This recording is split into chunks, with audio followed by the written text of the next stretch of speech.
Kemarin pasal tentang menyatakan beberapa sebab yang bisa menyebabkan batal sembahyang, yaitu ada kurang lebih 18 perkara. Nah, jadi orang yang sembahyang mesti menjaga daripada 18 perkara ini. Sebab bila ada 18 perkara ini, sembahyangnya bisa batal.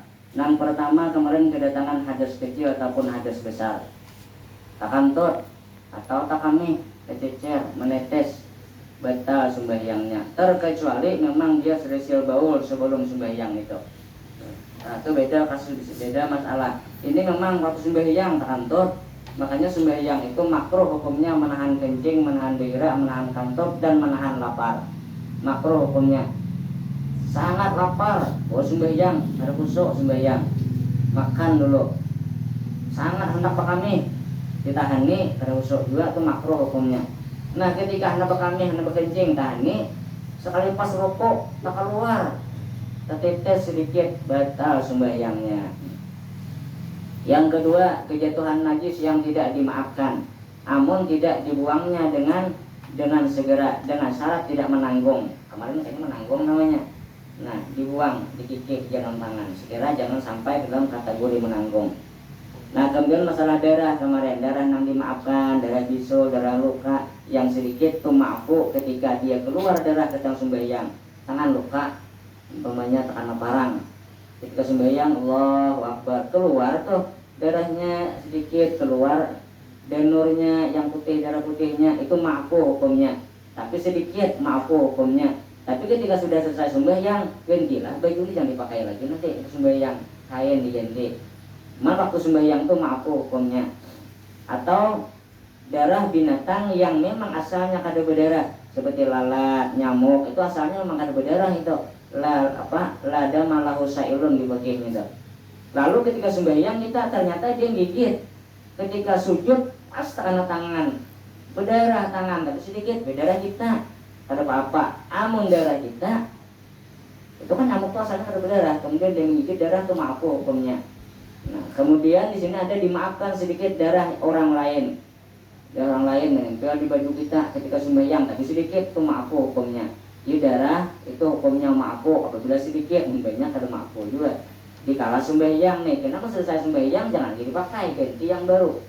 Nah, kayak kita ihram tuh kemarin deh, kita ihram tuh udah minyak wangi deh. Kita berniat ihram tuh udah boleh minyak wangi. Mun sebelum ihram boleh, sebelum berniat nih, belum ihram pakai ihram begini ya, pakai minyak wangi. Belum lagi berniat masuk mobil, nawaitul hajja wa haramtu bihi, masuk ngong berjalan mobil. Ini harum nih, ada apa-apa taman ketika mandi nanti buka, pasang lagi ada lagi yang enggak mesti ganti yang baru. Kalau hajinya haji perat, mau haji tamato kan semat aja. Ini baca ada apa-apa mau haji tamato. Mau haji perat ada talawat sedikit, mau haji perat abdal mana? Abdal haji perat dibandingkan haji tamato. Kita bicara bukan abdalnya, kita bicara diterimanya, itu yang penting. Hadis Nabi al-hajjul mabrur laisa lahu jazaun illa jannatu atau illa jannata. Orang haji mabrur balasannya surga. Bukan masalah haji perat, bukan masalah haji tamato, bukan masalah haji kiran. Yang penting hajinya mabrur, kan selesai urusan. Cuma terkadang orang haji perat ini bisa membanggakan diri, kami perat nih ya. Abdal pada tamato aja. Padahal kan penting mau ifrat mau tamato terserah, yang terpenting mabrur hajinya. Nah, kemudian yang kelima, jika membunuh ia akan kutunya atau memicik ia akan bisulnya. Dua masalah dah. Dia sembahyang menindas kutu. Apa menindas kutu lah sembahyang tahu juga. Atau memicik ia akan bisulnya, bisul tampahannya. Setelah sembahyang piciknya dan lukanya, maka dimaafkan sedikit daripada darah itu. Anda bapak dimaafkan aja tapi sedikit. Sudah selesai. Yang ketiga yang batalkan sembahyang, terbuka aurat jika tidak ditutupnya dengan sengaja. Terbuka aurat tapi umpamanya campur angin, tak singkap tapi terbuka, lakas ditutup. Nah, itu kan apa? Tapi mau dibiarkan kita buka sambil bagian musim kemarau. Nah, batal sembahyang. Yang terbuka aurat, tapi kalau tutup dengan sengaja, kami waktu belajar di Tunggang di tampahane ada contoh, guru mencontohkan dulu sembahyang disini tampahane tiba-tiba rapid tapi bujulan tampahane kelihatan tampahan tuh tutup tangan sini tenang tutup tangan apa selama tidak kelihatan, dengan segera menutup membiarkan lalat terbuka, aurat terbuka, batal sembahyang. Nah, keempat, berkata-kata dengan dua huruf sekalipun tidak bermakna. Dua huruf tidak bermakna tetap batal. Atau satu huruf tapi bermakna, seperti ki, itu bahasa fi'il amar, wakayaki fi'il amarnya. Dan itu syuting cuma hurufnya tapi ada maknanya. Itu wa ayaki fi'il amarnya. Ini orang Arab pun tahu ini, kita Arabnya tahu. Maka makna ki pelihara olehmu dan makna simpan olehmu. Maka di Quran kan ku anfusakum wa ahlikum nara, ku ki kia ku ki kia ki, nah itu tasifannya. Nah jadi bersurah ki gitu nah batal sembahyang tak. Kenapa? Karena ki itu sekalipun satu huruf dia mengandung arti, mengandung makna. Atau wahin batal dia mengandung arti. Atau dua huruf cuman kada bermakna tapi dua huruf tetap batal juga. Mun satu huruf kada bermakna apa ai. Nah perhatian, satu berdeham. Nah ini ada berdeham ngerle. Saya sembahyang. Wow. Bismillahirrahmanirrahim. Apa bahasa terus? Amun baca doa apa doa kesadakan. Amun sembahyang jangan berdeham-deham terus. Nih berdeham-deham di dalam sembahyang dan tertawa dan menangis dan mengaduh dan menghembus dengan mulut, begitu boleh, atau dengan hidung dan betok dan bersin banyaknya. Dan jika nyata dengan tiap-tiap nang tersebut itu dua huruf atau satu huruf nang bermakna, niscaya batallah dengan dia bedaham, betok, macam-macam dari situ nah batal sembahyangnya. Dan jika tidak nyata maka tidaklah batal. Bedaham itu nyata lah. Allahu Akbar. Bismillahirrahmanirrahim. Dia ada hurufnya dulu. Dia ada hurufnya cuma dulu dua kali lah. Membantu kalau boleh tahan ini apa lah. Anjir mau amun bedaham di sini bedaham, bersin, betok menyata ada hurufnya. Maka batal sembahyangnya. Dan huruf yang mengandung makna adalah dua huruf ada makna kata apa batal sembahyangnya. Mengkawat jangan bedaham mah. Imam sudah haram kau bedaham terus saja. Itu dituruti. Kita ini jangan nuruti orang. Nah, kita ini gini lah kesalahan kita ini. Kenapa orang Banjar? Orang Banjar ini bisa menupang. Ini tupang ya. Orang Banjar itu bisa. Ini tupang aja. Itu tuh sebenarnya inya hendak membenarkan dirinya. Contoh nih, si abah menangati anak. Coba kami aja jabahnya jangan keluar malam. Abah nih jadinya tupang, nah kan gitu. Si pulang tupang bah, nya tupang keluar malam. Nah itu ucapan itu tuh sebenarnya inya hendak membenarkan dirinya keluar malam dengan menyebut kesalahan orang. Tuh nya membenarkannya seolah-olah dia keluar malam itu apa? Kenapa? Nya juga inya tupang, nah kan begitu. Ada bagus nih pakai tupang itu Banjarnya. Apalagi lah ya kita nih orang-orang pemanya orang agama nih, yang sekolah agama, sekolah pesantren orang agama lah. Ini sangat rentan ditupangi orang, sangat rentan sekali. Kita ini bersalah sedikit ya, kelihatan salahnya. Orang lain yang salah banyak kan tidak kelihatan dah. Sama orang lain itu salah, punya tupangnya, itu tupangnya jadi contoh kemudiannya, jadi contoh. Nah, orang Banjar saya itu nya tupangnya. Nah jadi apa ngarannya jangan berdeham lah, nggak ada perlu ada darurat berusaha berdeham. Yang kedua, dimaafkan perkataan sedikit jika terlanjur lidahnya atau lupa ia akan sembahyang. Hari kan sembahyang, lalunya berkata-kata, hari ingat terlanjur lidah ucap tadi, tapi sedikit aja.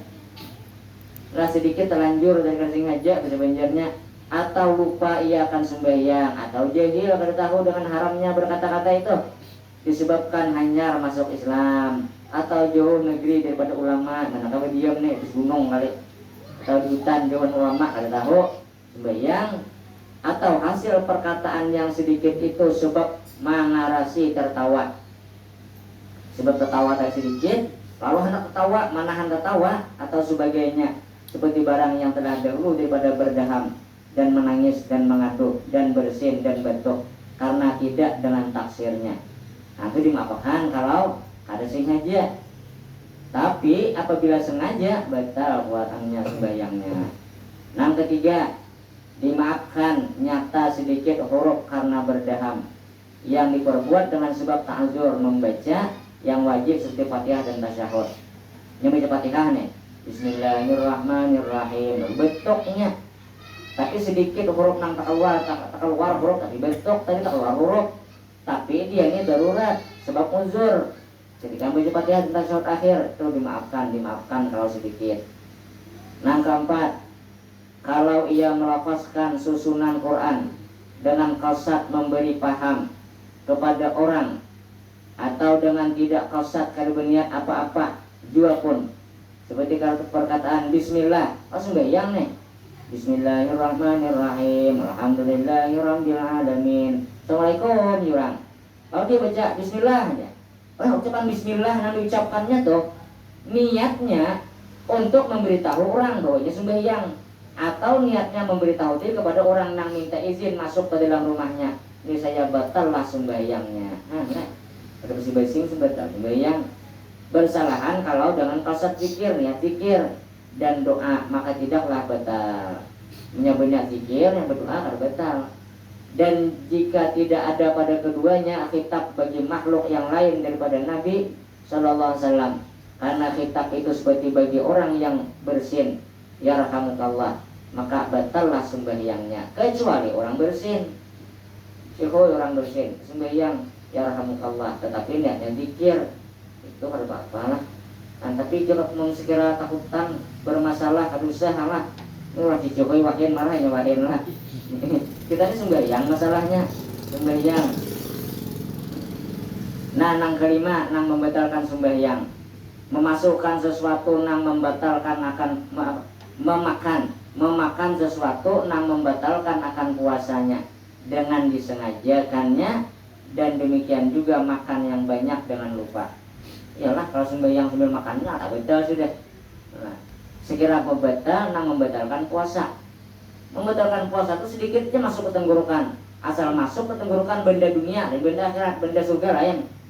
Nah, itu di dalam Riyadul Badi'ah, As-Simarul Jani'ah. Batal puasa apabila masuk yaqtulu shaumu sha'im bidukhuli syai'in min a'yanid dunya. Batal puasa apabila masuk ke tenggorokan sesuatu daripada benda dunia, kan min a'yanid dunya, daripada benda dunia. Berarti kalau benda surga, benda akhirat kan batal hukumnya. Tapi benda akhirat apanya kira? Ini puasa, makan, minum sengaja, ini benda akhirat nih aja. Apanya benda akhirat? Gak bisa lah. Nah, kalau benda dunia termasuk tak batal, nah biar sedikit batal sembahyang begitu juga.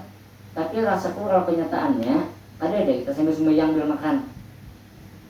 Wah akbar, dari gitu kayaknya. Cuman bisa barangkali dihukumkan makan dan minum ketika sembahyang mungkin kesulitan di gigi. Nah, mungkin itu guru kita mengatakan begitu, kesulitan di gigi di bawah sembahyang, habis makan ada umur Allahu akbar, kesulitan di gigi nah sebiji nasi, Bismillahirrahmanirrahim, di kuitnya tak keluar kata gua. Nah, itu mungkin bisa dihukumkan makan. Nah, itu bisa membatalkan sembahyang. Dan makanya mau nggak makan tuh pokok umur lah, pokok umur supaya jangan ada kesulitan atau yang sisa-sisa makanan nangka masuk ke dalam rongga. Dari Imam Ghazali mengatakan ana usalli wa ana akulu wa ana usalli. Imam Ghazali ana akulu wa ana usalli, aku sembahyang dan aku makan, aku makan dan aku sembahyang. Itu Imam Ghazali artinya apa? Ya ulama mengatakan perkataan yang itu bukan dari sembahyang dan makan kada, tapi beliau mengatakan aku ingat lawan Allah Ta'ala sama kedudukannya ketika makan dan ketika sembahyang. Itu artinya ketika sembahyang dan ketika makan sama kedudukannya, selalu ingat lawan Allah Ta'ala. Kita kan tidak, sembahyang jangan ingat lagi makan. Sembahyang kan ingat kadang nyanyok sebenjar lah. Tahu 4, 5, 4, 3 nih. Nah itu sembahyang tuh apa? Makan sudah. Lawati ya bang. Lauk wadi jangan asam pemanya, maka apa sih sama lauk wadi nih? Lauk wadi, lauk mandai, lauk anu nang penyenanya, anu kaladi pulang siap asa kacan pulang tang hari pulang hari bangin pulang, entah hari ngalagian Tuhan. Apalagi nang sembahyang itu lah. Ini gambaran itu yang menjadi anak akulu anak usalli. Nang keenam, bergerak 3 gerak yang berturut-turut sama ada terlupa atau sengaja, seperti melangkah 3 langkah berturut-turut atau menggeruk-geruk 3 kali berturut-turut, kecuali karena sakit getal. Nah, getal apa nih? Adapun kalau karena penyakit getal, maka dimaafkan padanya 3 kali gerak atau lebih karena darurat. Gatal benar nih kata-kata tangguhan kita hanya geru. Nah, tapi menggerunya usahakan jari aja. Tadi sebenarnya maafu pada bapak. Kenapa? Karena getal darurat. Tapi kalau bergerak 3 kali gerak, hukumnya betal. 3 kali maksudnya 3 kali itu nyambung. Mau benar-benar bergerak mendak. Bergerak mendak itu kada tergolong 3 kali gerak namanya. Ya gerak itu nyambung, gerakan nyambung saat di bawah ada perhatian kena. Nah, itu jadi itu yang dihukumkan betal. Jadi kalau dia geraknya tidak nyambung, sekalipun beberapa kali gerak kada betal. Makanya orang ketika hendak mengganti imam ini betal, kita mengganti belakang imam. Kada usah sampai ke depan nang kasejadah imam tuh jauh benar melangkahnya. Cukup ini dia melangkahnya. Selangkah kada apa-apa. Yang terpenting tumit kita terdahulu daripada tumit si makmum. Ya kan hitungannya tumit sebenarnya. Nah, tumit kita si imam mesti terkedepan dibandingkan tumit si makmum. Walaupun jadi makmum terdahulu apa-apa panjang dirinya. Ada apa namanya tumit jangan sampai terdahulu pada si imam. Asal sedikit tidak sudah selesai. Mun imamnya betal di Al-Fatihah macam mana? Ya si makmum baca Fatihah lah, yang makmum yang gede dari. Ya kan belum baca Fatihah lagi. Imam nih Bismillahirrahmanirrahim. Alhamdulillahirabbil alamin. Arrahmanirrahim. Betal tekan tot. Lalu nya bejogai makmum di belakang ganti nyambung le. Maliki yaumiddin dia mau nyambung. Ulang dari awal. Kenapa? Karena dia belum membaca Fatihah. Bismillahirrahmanirrahim. Sama ketika orang ngerti khutbah itu sama. Si khatib betal. Turun khatib dari mimbar, diganti oleh yang pendatang baru. Disebutkan dari rukun-rukunnya, disebutkan rukun-rukunnya. Alhamdulillah, alhamdulillahirabbil alamin. Asyhadu an la ilaha illallah wa asyhadu anna Muhammadar Rasulullah. Si khatib nih, ya ulang lagi lah rukun-rukunnya. Sebab si khatib baru dia tidak membaca belum rukun khutbah. Dibaca lah pula. Itu kalau mengganti khutbah lah.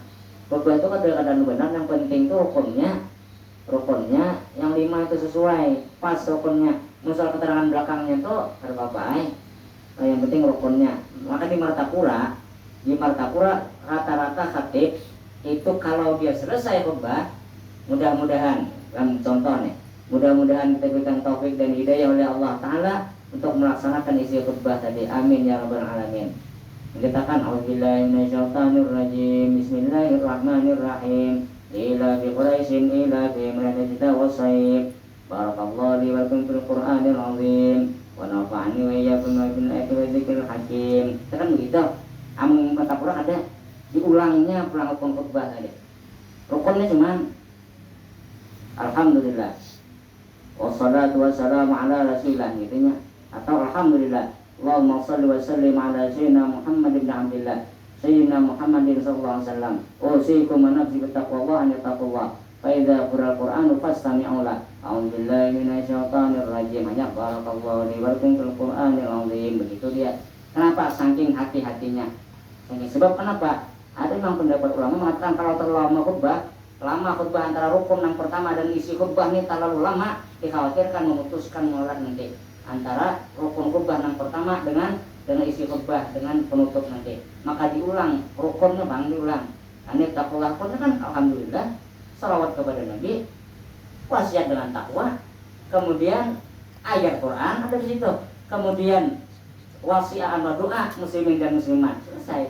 Cuman ayat di rakaat pertama atau khutbah pertama, doa nanti di khutbah yang kedua selesai, diulangi ulang. Kayak itu saking hati-hatinya tuh. Ya, aku kalau khutbah insyaallah gitu banget mencontoh guru di sana. Jadi sebelum selesai sebelum auzubillah baca ayat Quran ulang alhamdulillah. Alhamdulillah, ada dengan yang pertama aja. Alhamdulillah, Allahumma shalli wa sallim ala sayyidina Muhammad bin Abdillah, sayyidina Muhammadin sallallahu alaihi wasallam. Pokoknya usikum nafsi bi taqwa, hanya taqwa. Fa idza qira'al Qur'an fastami'u lahu. A'udzubillahi minasyaitonir rajim. Ayat namanya kan. Inna a'tayna kal kautsar. Barang ayatnya banyak lah, yang penting ada Qur'annya. Nah, kemudian hanya barakallahu li wa lakum fil Qur'anil azim. Nah, yang terakhir juga sama tuh ibadallah. Itu Bang, kita kebiasaan Bang nih, kebiasaan Bang. Ibadallah, innallaha ya'muru bil 'adli wal ihsan. Kemendak dah. Wa ita'izil qurba wa yanha, menyambung, padahal seharusnya ibadallah, innallaha ya'muru bil 'adli wal ihsan wa ita'izil qurba. Situ pemendaknya. Innallaha ya'muru bil 'adli wal ihsan wa ita'izil qurba. 3. Kalau Habib Jindan bin Novel bin Jindan Jakarta, sidin pakai tangan biasanya. Coba kami waktu bisa latihan dah. Ibadallah, innallaha ya'muru bil 'adli wal ihsan wa ita'izil qurba wa yanha 'anil fahsya'i wal munkar wal baghi. Allah menyuruh 3 perkara. Yang pertama, innallaha ya'muru bil 'adli, adil, wal ihsan, berbuat baik. Wa ita'izil qurba, menyambung hubungan silaturahim. Ita'izil qurba, menolong keluarga kerabat. Wa yanha 'anil fahsya'i wal munkar. Wa yanha 'anil fahsya'i wal munkar wal baghi. 3 yang disuruh Allah, 3 yang dilarang. Tapi kalau kita biasanya ibadallah, innallaha ya'muru bil 'adli wal ihsan. 2. Anjarna wa ita'izil qurba, nyambung ke sini. Tadi ita'izil qurba itu di sini masih. Sebelah sini, kamar sebelah, kita masuk ke kamar sebelah. Biasa gitu nih. Kalau Jakarta kan biasa gitu lah. Kebanyakan bilangnya innallaha ya'muru bil 'adli wal ihsan wa ita'izil qurba. Karena kebiasaan dari Bang sudah. Lidah itu kan kebiasaan dah. Innallaha ya'muru bil 'adli wal ihsan wa ita'izil qurba wa yanha 'anil fahsya'i, begitu. Kebiasaan sudah. Amun orang MTQ itu kalau hendak mewasal, menyambung di fi'il, kadang mau di fa'il. Mau hendak menyambung di mubtada, bukan di kabar. Sebab kabar itu bagian daripada mubtada. Ini orang nahunya Bang lah. Makanya kalau orang MTQ itu kata guru kami, nang sering tasalah itu mawasalnya. Orang mawasal itu di fi'il, di mubtada. Ini ada mawasal di kabar. Kadang di man'ot, kadang di na'at. Orang di man'ot, mana mawasal. Lah man'ot hanya na'at, ini ada di na'at. Ini kada tahu orang ada mawasal itu masalah dari bisanya. Nah jadi tasalah. Mun bahasanya itu menyambung di kepala, orang bisa ini di kepala. Nah kayak begitulah anunya. Nah sama tadi nih. Nah jadi apa ngarannya? Bergerak, amun 3 kali gerak batal sembahyang. Cuman ada nanti gerak nang maafu, dimaafkan, ada apa-apa, biar beberapa kali. Ya Bang, yang kemarin yang padakan sudah diantaranya gerak jari, ada apa-apa nih. Nah gerak ini tahiyatul, nah gerak. Tapi ujung jari apa? Yang ininya aja pakai ini. Nih jadi, nah kelopak mata, gigi-gigi mata ada apa? Bibir ada apa? Nih, bibir ada bergerak, ada bacaan kita. Ya baca Fatihah. Nih, gerak bibir ada apa? Nih, kelopak mata ada apa? Jadi ada apa? Gerak kamaluan ada apa? Semua yang bergerak umpamanya ada apa? Itu beberapa kali gerak ada apa? Maaf kok. Dia perasa lihat apa pulang nih. Nanti kitab tadi tentu ada nih. Ini kita ada kayak gitu. Aku Bang pulang ketawa kita mulai masing-masing perhatian. Allah alam bisawab wa ilaihi al-marji'u.